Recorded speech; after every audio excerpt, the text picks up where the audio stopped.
Hola, ¿cómo están? Vamos a continuar viendo el documento sobre la Casa Histórica de Tucumán, donde se juró la independencia. Como vemos aquí en estas imágenes superpuestas, nos permite ver una idea de lo que era la casa, un esquema muy sencillo, pero es la casa que contaba con un hall de ingreso, una especie de gran zaguán, un patio, y en ese patio permitía tener una situación de fuelle entre el primero y el segundo patio, una serie de habitaciones que se tomaron para la reunión de los congresales. La sala del Congreso de 1816 se trabaja de modo tal de ampliar la superficie, demoliendo uno de los tabiques, como les había comentado anteriormente, ya que generalmente estas viviendas estaban construidas en adobe o bien las de mayor alcurnia y poder adquisitivo de tapia. Entonces, entre el primer patio y el segundo patio, estas salas por lo general se destinaban a las habitaciones de mayor prestigio de la casa, principalmente la sala de recibo y el comedor.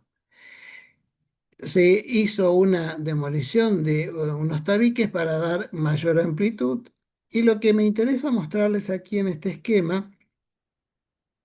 es como para tratar de establecer un parámetro de referencia mucho más cercano a lo que era el pueblo de la ciudad de Tucumán. Se tergiversó en parte la historia, sobre todo a nivel del imaginario colectivo. Aquí podemos ver a los congresales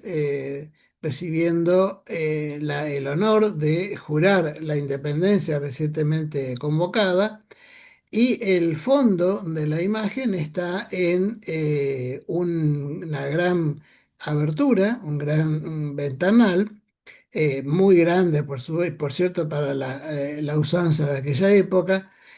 pero lo significativo es que el imaginario popular se intentó y se logró crear la imagen de que esta casa daba sobre la calle en cuanto a esta habitación que se destinó para la jura de la independencia. Situación que no es real, y es realmente significativo ver que aquí podemos centrar en ver a través de los barrotes parte del paisaje urbano que realmente no existió. O sea, en ese sector de la casa estaba el retranqueado, alejado del ruido de la calle y de las miradas indiscretas, con lo cual estas imágenes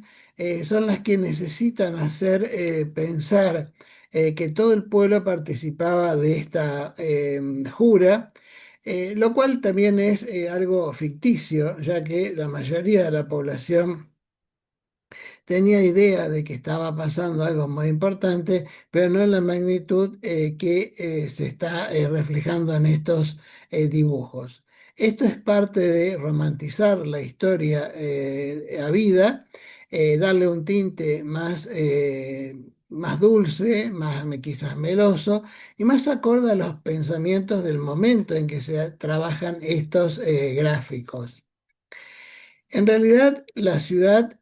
ya en esta imagen, muy posterior a la jura de la independencia, podemos ver algunos adelantos que primero se dieron en Buenos Aires y luego tardíamente llegaron hasta el interior del país.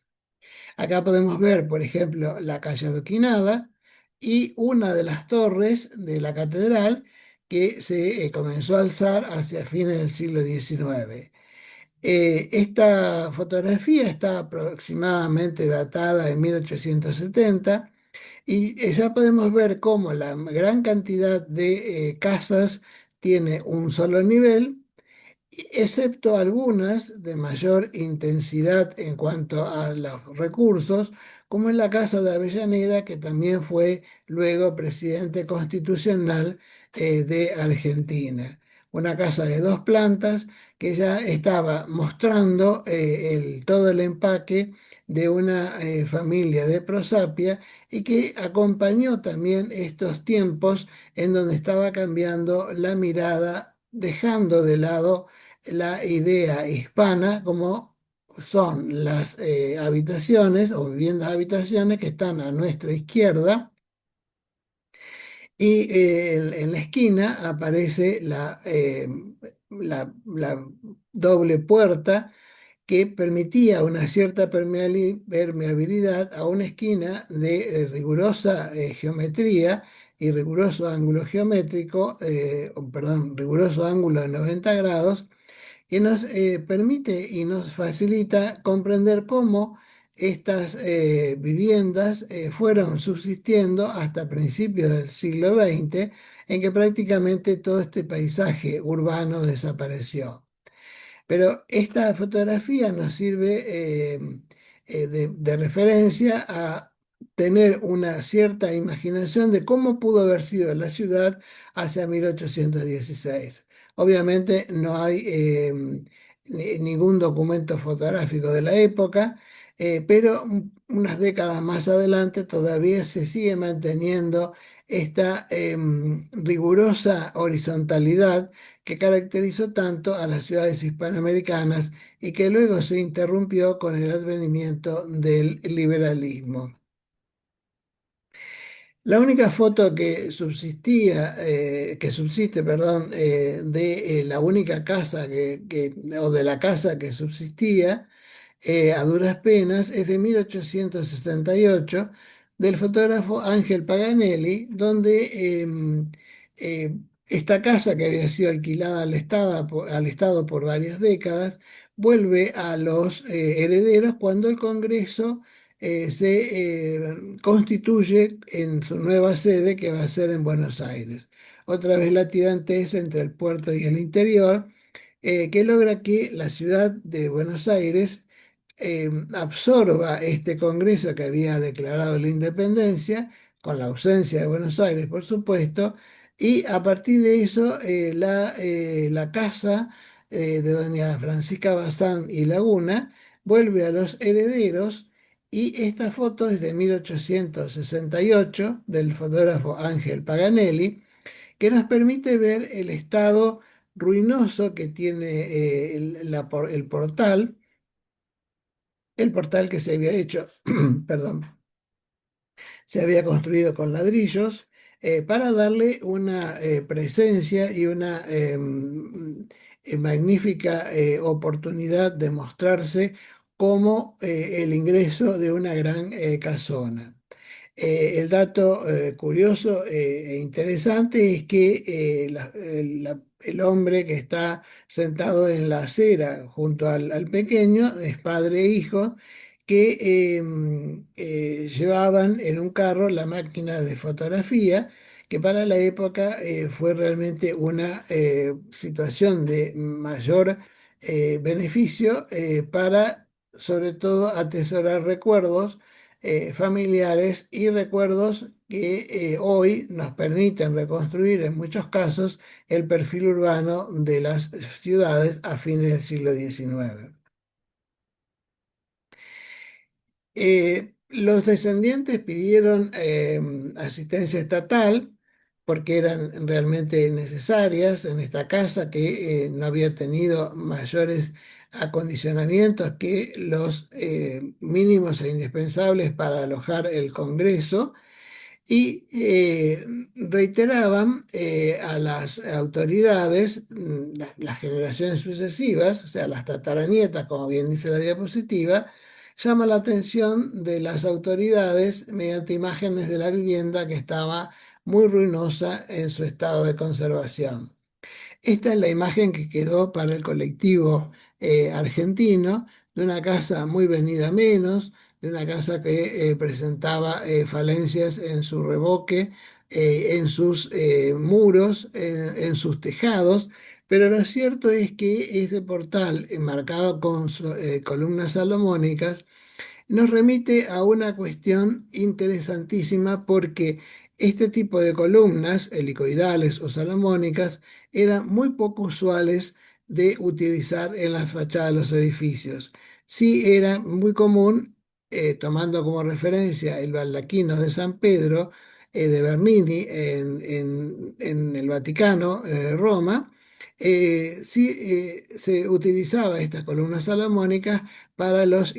atributos eclesiásticos que eran necesarios para las funciones religiosas en el interior de las iglesias. O sea que podemos tener como consideración arquitectónica que esta casa es una de las poquísimas que se constituyó con este tipo de ornamentación de argamasa y de base más resistente como es el ladrillo, ya que lo usual era algunas molduras, algunas cornisas, pero no el tipo de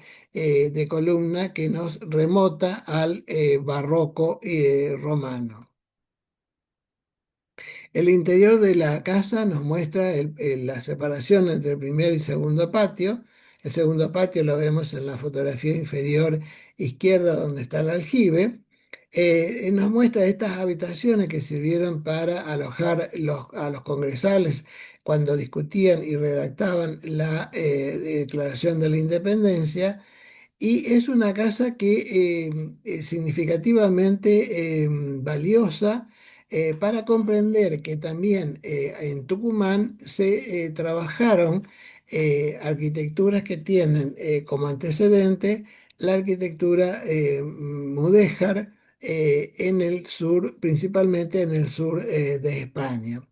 Aquí podemos ver los tejados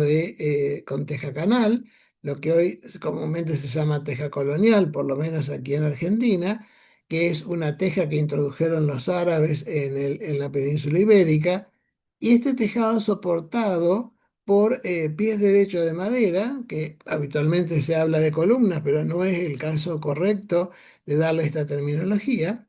ya que son de madera, entonces estos pies derechos, para hacer la transición de las cargas del techo hacia el fuste que lleva hasta los cimientos del pie derecho, está el can labrado en forma de triángulos a cada lado que disminuye la distancia entre apoyos y reduce también el impacto de la fuerza punzante que podría ejercer el peso de la techumbre sobre cada uno de los pies derechos. En la fotografía superior podemos ver en una referencia de la escala humana a un par de señoras sentadas en sus sillas muy bajas y la solución sin solución, valga la paradoja de estas palabras, de tener como fondo unos muros algo blanqueados, pero más bien con algunos faltantes en su terminación final. Y en la parte inferior vemos otra imagen también de estas galerías, donde hay una serie de figuras humanas, masculinas, que nos permiten ver también la dimensión de altura que tenían estas galerías, que eran relativamente bajas. Luego de los dos patios se encontraban los otros, eh, las otras necesidades a cumplir para la casa, como es la huerta y el corral de aves y algunos animales. Realmente estos pabellones, los tres pabellones, como bien dice la diapositiva, se ubicaban en forma paralela a la frontalidad de la vivienda y eran las habitaciones que separaban el primer patio o patio de recibo al modo hispano mudéjar y el segundo patio o patio doméstico donde estaba el aljibe, estaba la cocina y otras dependencias más íntimas y finalmente la huerta. O sea que la Casa Histórica de la Independencia fue simplemente una casa habitación cedida para este magno acontecimiento y que luego fue sufriendo diversas modificaciones hasta prácticamente desaparecer. En este sentido, bueno, finalmente la casa, casi contemporáneamente a cuando fue fotografiada en ese estado ruinoso, fue adquirida por el Poder Ejecutivo Nacional y se la destina a un gran adelanto para la sociedad y la vida de aquel entonces, que fue la inauguración de los telégrafos nacionales y por supuesto también el juzgado federal. O sea, ya es época que regía la Constitución de 1856 con la división de los tres poderes al modo de lo que había sido ya puesto en acto por la Revolución Francesa. Entonces, como la casa estaba realmente ruinosa, en vez de repararla, se la demuele, sobre todo el pabellón que está adelante, con el pórtico que vimos anteriormente, con las columnas salomónicas haciendo flancos del portal de ingreso, y se le construye una fachada más adecuada, más contemporánea al pensamiento de esa época y también a la idea de seguir manteniendo ese rechazo al periodo hispano, al cual se lo consideró cuestión de godos. Cuando se hablaba de este término de godos para referirse a los españoles,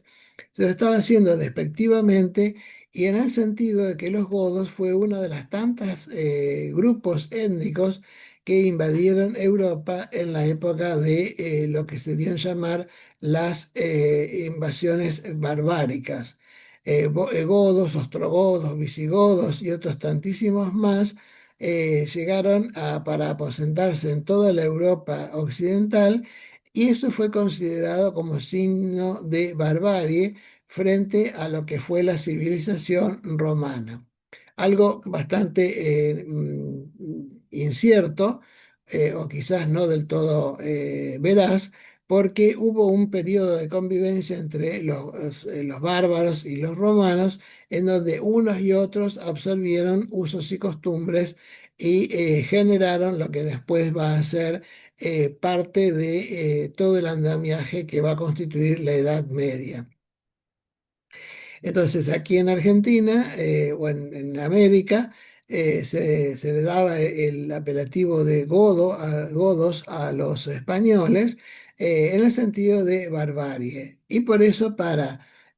dar un sentido civilizatorio a esta casa que estaba alojando el Telégrafo Nacional y el Juzgado Federal, y además conservaba la sala de la Jura de la Independencia, se le construyó una fachada neorrenacimiento para darle más carácter de civilidad. O sea,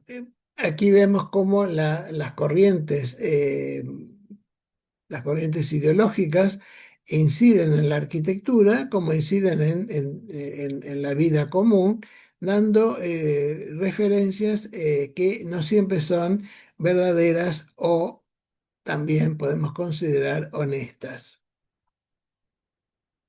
Lamentablemente no se ve muy bien, pero esta es una de las poquísimas referencias a cómo era el portal de la Casa de Tucumán, en un plano que se levantó y estaba en el Centro de Documentación e Información, que nos permite ver cómo era realmente el portal más allá de esta imagen en escorzo que el fotógrafo logró captar para la posteridad. Finalmente, bueno, a fuerza de hacer lo que se pensaba correcto, se demuele también la fachada que vimos anteriormente con lazos del Renacimiento florentino y hacia 1904 se decide proteger la Sala de la Jura con un templete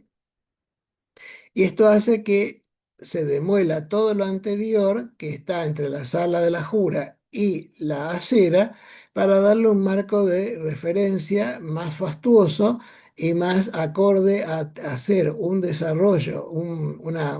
eh,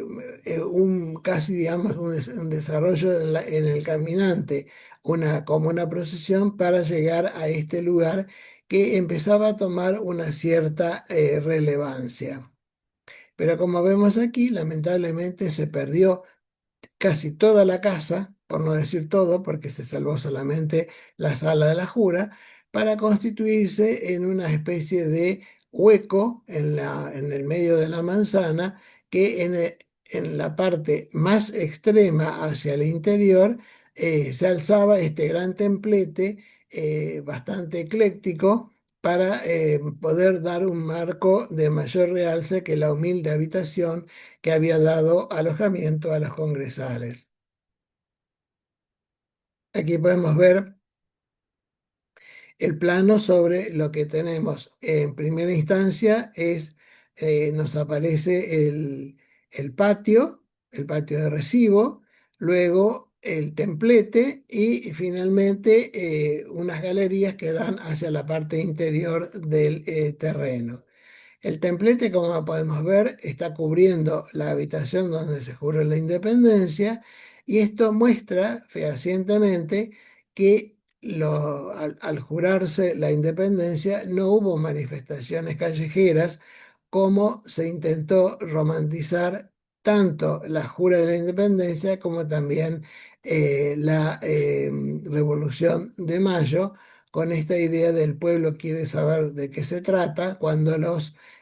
cabildantes se reunían para deliberar qué hacer frente a la condena del rey Fernando VII al encierro por parte de Napoleón. Y lo que habíamos visto en fotografía también aparece en imágenes, en donde se muestra una composición arquitectónica que tiene un gran basamento y un desarrollo en dos cuerpos para dar la techumbre, o sea, dos cuerpos en el sentido de primer cuerpo y segundo cuerpo, y finalmente la gran cúpula vidriada que en una frontalidad aparece como si fueran tres cuerpos en la fachada. Pero realmente aquí podemos ver cómo el lenguaje italianizante, sobre todo renacentista en la parte baja, se combina con una cierta uso de la loggia italiana, como es la galería en la parte superior, finalmente para dar marco a todo esto con la revolución industrial y la gran cúpula vidriada que cubría la mínima habitación independencista. Aquí podemos ver en un corte lo realmente importante que fue este templete para proteger una pequeñísima construcción que quedó a duras penas después de tanto tiempo de muy poco mantenimiento y ambientación. Aquí encontramos como desde el patio está rodeado, el patio de ingreso está rodeado por una serie de pórticos que también acompañan ese desarrollo tanto motriz como visual hacia el interior de del terreno nos haría falta aquí una imagen de una figura humana para ver lo magníficamente enorme que era este templete en relación con la habitación histórica. Aquí en esta perspectiva podemos tomar conciencia de el trabajo que se hizo para enaltecer la habitación, un trabajo que hoy en día lo consideraríamos no solamente con una mirada muy negativa respecto a la conservación del adobe por lo que son las influencias de las luces, de las variaciones de temperatura y demás, sino también porque la habitación tiene valor en sí misma, aunque haya sido muy pequeña y de una de una escala doméstica que no correspondía a la escala casi, digamos, a la escala nacional grandilocuente que se pretendió a principios del siglo XX. Aquí en esta fotografía nos reconstituye dos opciones a considerar que son realmente muy valiosas. La primera es la escala humana. Aquí sí ya tenemos a un par de señores que se prestan para ser fotografiados a la entrada lateral de esta habitación. Y la otra consideración que podemos hacer es respecto al vacío que se hizo alrededor de la casa para dejarla como si fuera un monumento desligado de todo el contexto doméstico que la correspondía. Entonces, a partir de esto nosotros podemos ver cómo algunos valores ideológicos hacen magnífica, en la imaginación más que nada, una humilde habitación de barro y techumbre de tejas canal, cuando en realidad lo más importante es rescatar el valor de la vivienda en relación a que es una arquitectura doméstica que alojó uno de los momentos más importantes de la historia de Argentina. El patio de ingreso tenía como aditamento de ornamentación y referencia histórica dos murales en bronce realizados por la escultora Lola Mora, tucumana ella, que hace dos enormes frisos, uno en relación a lo que comentaba anteriormente, el pueblo quiere saber de qué se trata, o sea que es cuando ya los cabildantes salen a proclamar que habían cortado lazos con la España oprimida por Napoleón, hasta tanto Fernando VII volviese al trono. Y esta es esta es la imagen donde en ese friso, en una forma lateral, en una visión lateral, va mostrando a los distintos personajes que se aunaron en ese tiempo. Entonces, aquí lo que Lola Moras permite visualizar en su obra es que todos los niveles sociales están presentes en este magnífico acto del cierre de la dominación española por obra y gracia de la reclusión del rey por parte del emperador. Entonces, este es uno de los grandes murales de bronce y el otro va a ser el momento de la jura. Aquí podemos ver la dimensión de este mural que estaba emplazado en uno de los laterales de este patio y que todavía hoy se mantiene, a pesar de todas las reformas que se hicieron, y que nos posibilita en comprender cómo en la visión histórica se reforzaba la unión entre lo que fue el 25 de mayo de 1810 y el 9 de julio de 1816. Quizás aquí habría algo para comentar, pero prefiero mantenerlo para otra instancia, ya que, según mi opinión, ambos hechos, si bien son necesarios de considerar en un todo, respondieron a causas bastante disímiles. Y aquí tenemos el otro mural de Lola Mora, que es, sí, la Jura de la Independencia. Aquí sí ya aparece una relación quizás un tanto más romántica y más fantasiosa de la Jura de la Independencia, ya que dispone prácticamente a lo que fueron las autoridades del Congreso en un extremo de la sala y el resto de los congresales ubicados en la habitación en una forma casi muy militar, casi prusiana. La licencia que tomó Lola Mora también en este mural es digna de recordar porque es el personaje que se ve aquí casi en primer plano, al lado de las autoridades del Congreso, es el presidente Roca. Este es un homenaje también a que en ese momento Roca fue uno de los presidentes más sólidos en cuanto a cómo organizar el Estado definitivamente y que es uno de los referentes de la llamada generación del 80. Hay otras historias también que se tejen entre Lola Mora y Roca, pero bueno, eso lo dejamos para otra posibilidad también de incursionar en la historia y en estos encuentros. Vamos a cerrar este momento con la reconstrucción de la casa que se va a hacer en la década del 40 del siglo XX y quiero detenerme en el próximo encuentro en comentar cómo fue hecha esta reconstrucción